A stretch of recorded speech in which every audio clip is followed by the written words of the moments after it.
Pemirsa, Wakil Ketua Hakim Mahkamah Konstitusi Saldi Isra merasa heran lantaran MK mengabulkan sebagian gugatan terkait dengan batas usia capres-cawapres minimal 40 tahun atau berpengalaman menjabat sebagai kepala daerah. Menurut Saldi Isra, putusan yang dibacakan oleh Ketua MK Anwar Usman tersebut merupakan suatu keputusan yang aneh dan tidak masuk akal. Dia melihat ada beberapa hakim yang tampak terburu-buru untuk membacakan putusan gugatan usia calon presiden dan calon wakil presiden.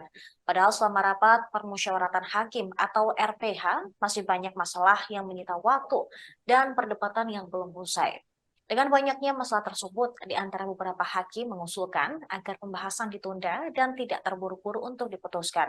Sekalipun RPH ditunda dan berlangsung lebih lama, bagi hakim yang mengusulkan ditunda, hal tersebut tidak akan menunda dan mengganggu tahap penyelenggaraan Pilpres. Namun, di antara sebagian hakim yang tergabung dalam gerbong mengabulkan sebagian seperti tengah berpacu dengan tahapan Pilpres. Dalam penjelasannya tersebut, Saldi mengatakan dalam rapat permusyawaratan hakim untuk memutus perkara gelombang pertama pada 19 September 2023, Ketua MK Anwar Usman tidak ikut memutuskan perkara. Hasilnya 6 hakim konstitusi sepakat menolak dan memposisikan pasal 169 huruf Q Undang-Undang Nomor 7 Tahun 2017 sebagai kebijakan hukum terbuka pembentukan undang-undang. Selanjutnya dalam perkara gelombang kedua, yaitu perkara 90 PUU XX1 2023 dan 91, Ketua MK Anwar Usman ikut memutus dalam perkara tersebut dan turut mengubah posisi para hakim yang berada dalam gelombang pertama menolak menjadi mengabulkan gugatan. Persyaratan menjadi calon presiden dan wakil presiden adalah Q, berusia paling rendah 40 tahun atau pernah atau sedang menduduki jabatan yang dipilih melalui pemilihan umum termasuk pemilihan kepala daerah. Berkenaan dengan pemaknaan baru tersebut, terlebih dahulu saya akan mengemukakan beberapa hal berikut.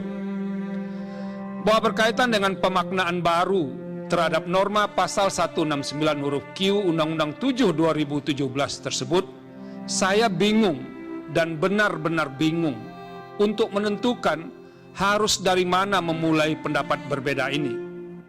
Sebab, sejak menapakkan kaki sebagai hakim konstitusi di gedung mahkamah ini pada tanggal 11 April 2017 atau sekitar 6,5 tahun yang lalu, baru kali ini saya mengalami peristiwa aneh yang luar biasa dan dapat dikatakan jauh dari batas penalaran yang wajar.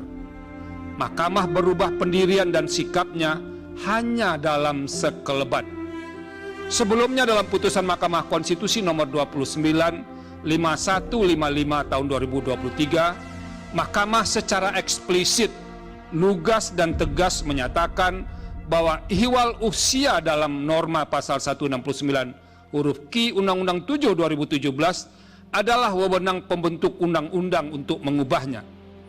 Padahal sadar atau tidak, ketiga putusan tersebut menutup ruang adanya tindakan lain selain dilakukan oleh pembentuk undang-undang. Apakah mahkamah pernah berubah pendirian? Pernah, tetapi tidak pernah terjadi secepat ini, di mana perubahan terjadi dalam hitungan hari. Perubahan demikian tidak hanya sekadar mengenyampingkan putusan sebelumnya, namun didasarkan pada argumentasi yang sangat kuat dan mendapatkan fakta-fakta yang berubah di tengah-tengah masyarakat.